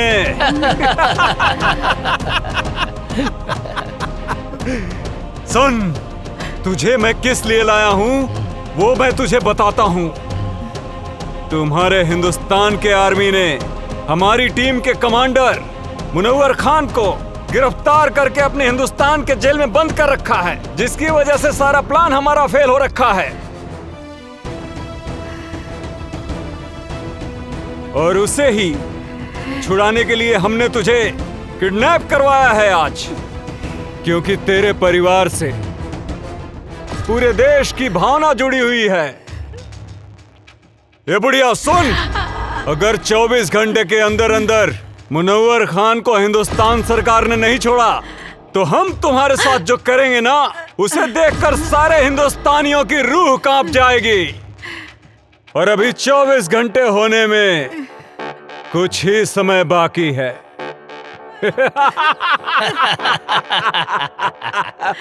इधर वक्त खत्म हुआ और तुम्हारा वीडियो वायरल।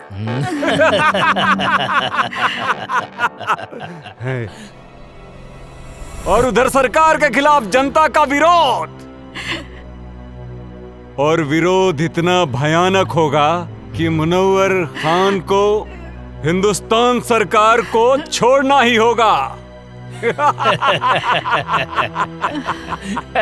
वक्त तो अब खत्म होने वाला है। उससे पहले एक आखिरी बार हिंदुस्तान सरकार को वक्त देने दो।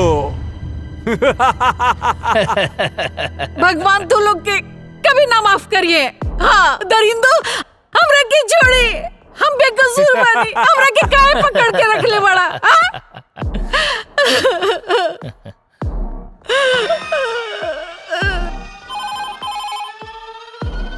हेलो, कौन? कैप्टन, क्या हुआ? कब छोड़ रहे हो मुनव्वर खान को? वक्त का ख्याल करो। तुम्हारे पास अब सिर्फ 30 मिनट बचे हुए हैं। और सुन, अगर इन 30 मिनट में तूने हमें कोई सूचना नहीं दी तो तू सोच भी नहीं सकता है कि अजय वर्मा की मां के साथ क्या क्या हो सकता है। बकवास बंद करो। क्या सबूत है कि शहीद अजय वर्मा की मां तुम्हारे कब्जे में है? ले सुन, हमरी खातिर कोनो समझौता मत करिए। और हाँ, मैं आखिरी बार बता रहा हूँ, वो वीडियो तेरे हिंदुस्तान की पूरी मीडिया में वायरल कर दूंगा मैं। ठीक है, हमें गृह मंत्री जी से बात करनी होगी। मत छोड़िए मुनव्वर खान के। चुप बुढ़िया, बहुत चपड़ चपड़ करती है। जय हिंद सर। सर, आतंकियों ने मुनव्वर खान को छुड़ाने के लिए शहीद अजय वर्मा की मां को किडनैप कर लिया है। जल्दी एक्शन लेना पड़ेगा सर। जब तक मैं न कहूं कोई कदम मत उठाना। ओके सर। इस मसले का हल सोच समझ के करना पड़ेगा। और हाँ, इसकी जानकारी लीक नहीं होनी चाहिए। मेरे अगले कॉल आने तक का इंतजार करो। ओके सर। जय हिंद सर।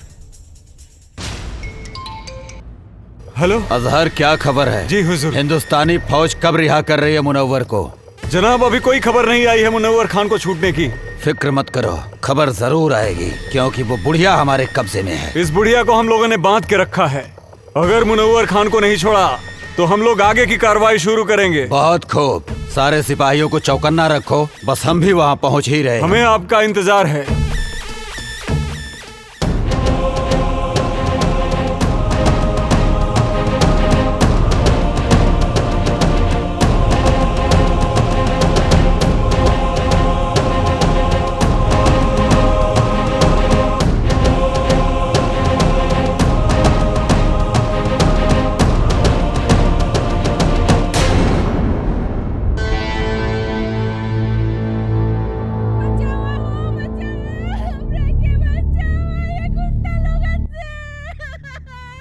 इ तो कोनो लड़की की आवाज लागत बा।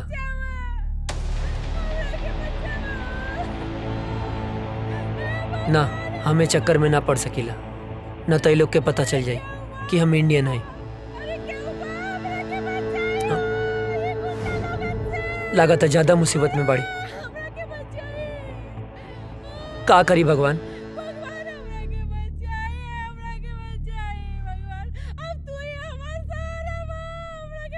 केहू के भी बहन बेटी हो सकेले, ओकर रक्षा करब हमार फर्ज है, हमार फर्ज है। हमरा मदद करी, हमरा के बचाए। इतना माई बाड़ी, हमरा के बांध के रखल बा, हमरा के बचाए।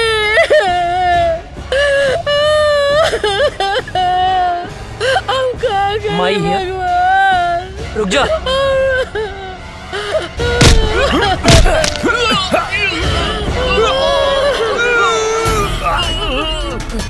अजय! अजय! बाबा जिंदा बड़ा! हे भगवान! क्या लगलो?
मत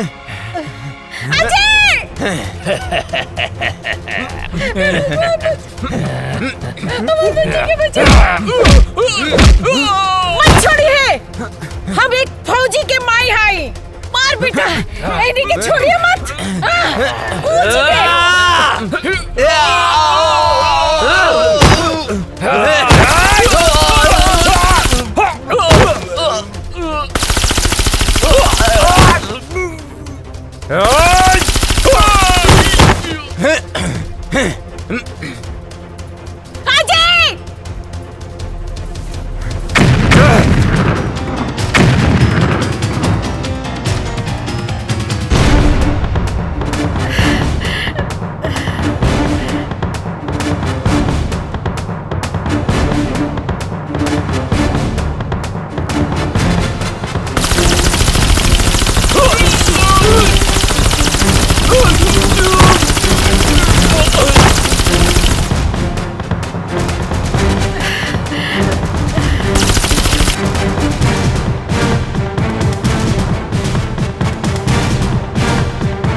बिना वजह छेड़ते नहीं, और कोई हमें छेड़े तो उसे छोड़ते नहीं।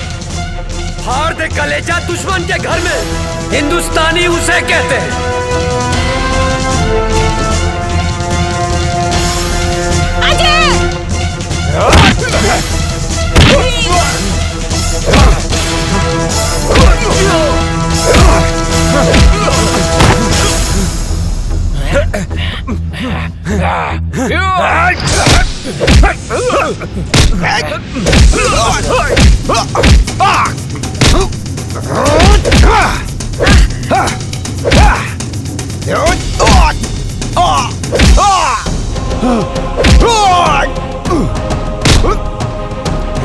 जब हम तुम्हें नहीं छेड़ते तो तुम क्यों छेड़ते हो?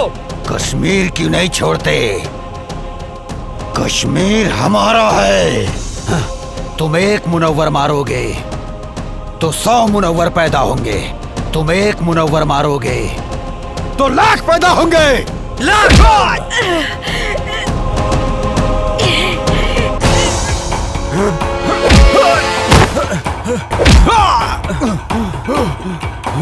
भेजे में शांति से बात घुसती नहीं है क्या?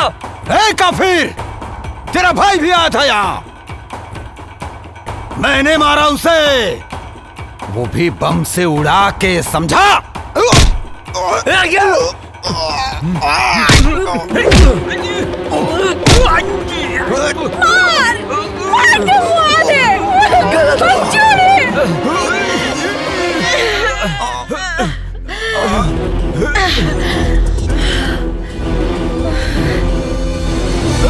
तुझे क्या लगा मेरे भाई को मार के सांस बंद कर दूंगा तेरी, जान ले लूंगा तेरी, तेरे इसी पाकिस्तान में मार डालूंगा तुझे। हिंदुस्तानी हूँ मैं, अजय!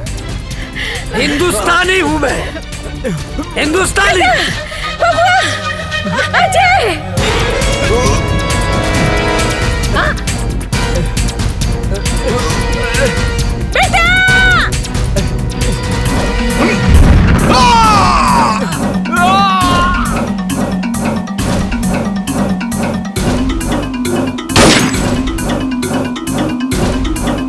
माई ए माई माई ए माई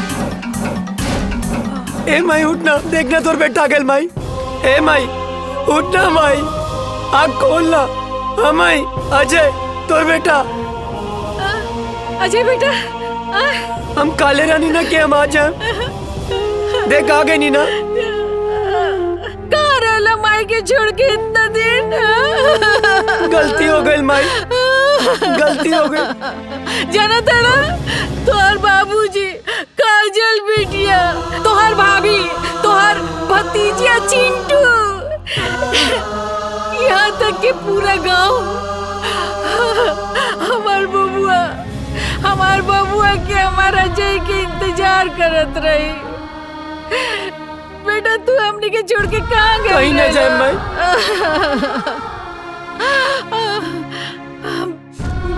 चला चला घर चला। हाँ माई। हाँ, काजल बिटिया तो हर इंतजार चला करत उठा। रही। जना तड़ा। मेरा भारत महान। जय हिंद, जय भारत।